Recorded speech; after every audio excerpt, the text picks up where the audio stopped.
For decades, Western leaders have claimed that the Islamic Republic of Iran poses an existential threat to the safety and security of the world by its alleged pursuit of nuclear weapons. Many claim further that Iran is religiously fanatical, anti-Jewish, and that ultimately it seeks to wipe the Jewish state of Israel off the map. To the contrary, Iranian leaders point to their peaceful history and have repeatedly declared that they have never and will never seek nuclear weapons because it is immoral and against God's will. Somebody is lying. In this edition of In Focus, we will expose not only who is lying, but the insane agenda behind the lies.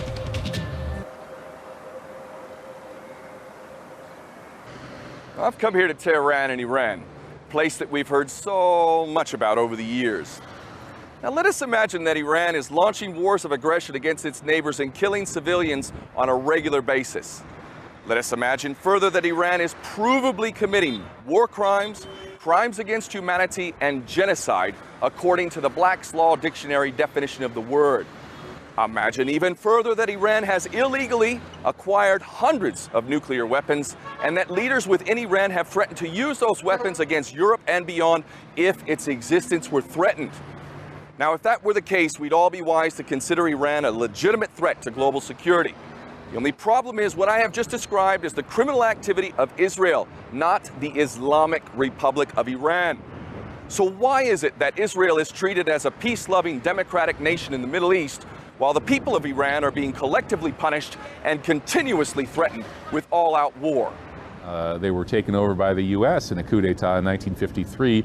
The puppet dictator, the Shah, was installed on the throne by the CIA. His torture chambers were built by the CIA. And finally, the Iranian people overthrew the Shah and achieved independence in 1979. So when you hear all the propaganda about Iran being a threat, that's really how it's a threat. It's a threat because it's a free and independent country. And if we allow a free and independent country to exist, here, especially here in the Middle East, the other nations might also want to be free and independent.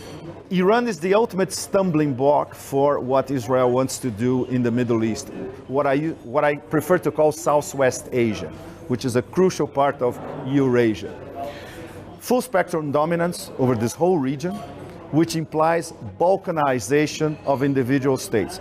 They have achieved that in Iraq, they are achieving that in Syria, they achieved that in Lebanon, Jordan doesn't count, and Iran is the ultimate stumbling block. So Iran must be demonized because it's against Israeli plans of regional domination. Iran is a threat for the order of the world because Iran contests this order, and Iran is supporting a lot of countries and groups who are contesting this order.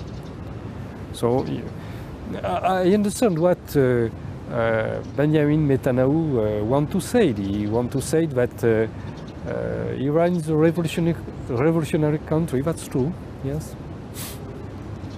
We must have a peace in which territories adjacent to Israel are not used as launching grounds for rockets and missiles against the Jewish state. Secondly, we must make sure that the backer of these terrorists, Iran, doesn't have nuclear weapons and nuclear-tipped missiles. Today, we're the targets. But with the ICBMs that they're developing, London would be in range, Washington would be in range. In fact, the whole world could be in range. Gareth Porter is a historian and author of the book Manufactured Crisis. Serious geopolitical analysts consider it to be an authoritative book on the subject of Iran's alleged nuclear weapons program. So would it be accurate to say that the same people who provided us with the dodgy dossier and the other really fraudulent evidence to support the invasion and occupation of Iraq, is it the same people who provided that who are providing this so-called evidence for the Iranian nuclear crisis? It's the same group of neoconservatives within the Bush administration, closely allied with Israel, of course, who were responsible for both. But different people were in charge of the details of the plan. In the case of Iraq, of course, it was Paul Wolfowitz and Douglas Feith at the Pentagon.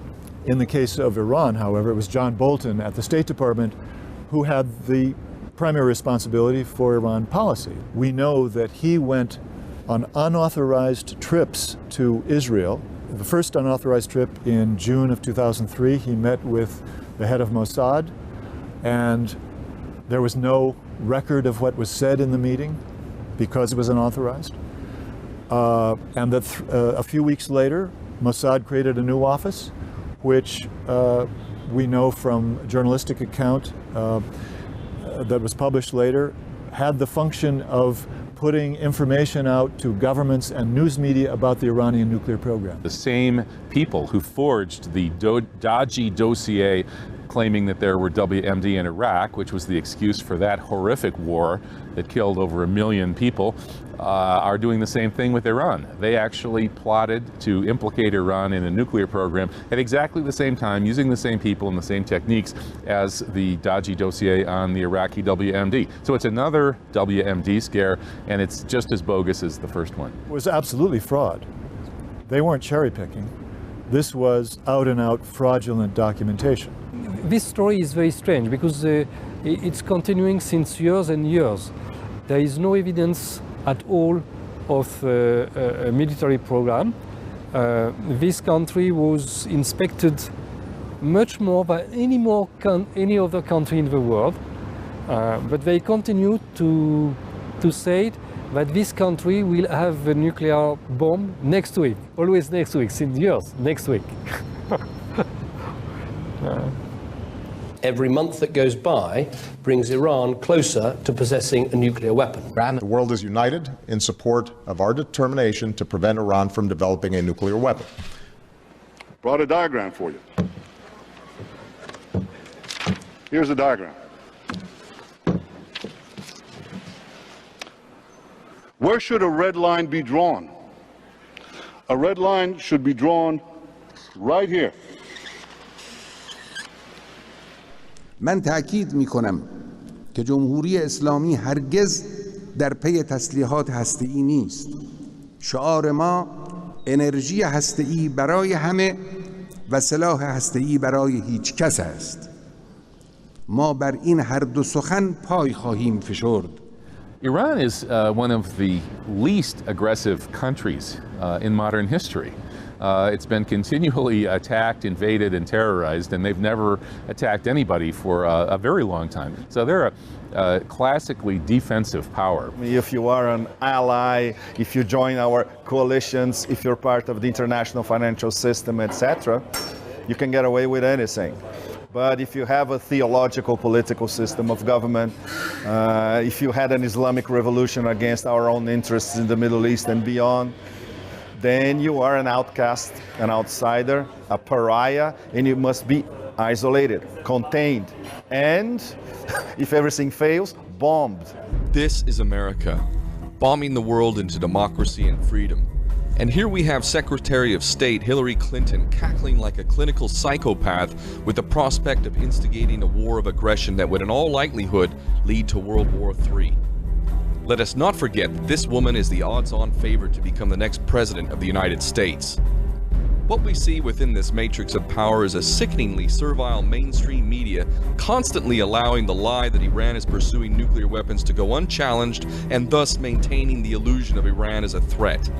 Even worse, Charlie Rose actually begins laughing with Hillary Clinton and James Baker about the US government's penchant for World War III. Serious journalism such as the previous interview is vastly overshadowed by the far more typical example in the next interview, in which David Cameron is allowed to brush aside the grave threat Israel's hundreds of nuclear weapons pose to all people, and in typical mainstream media servility, the so-called journalist allows Cameron to bamboozle the viewer by diverting back to the fraudulent claim that Iran intends to wipe Israel out.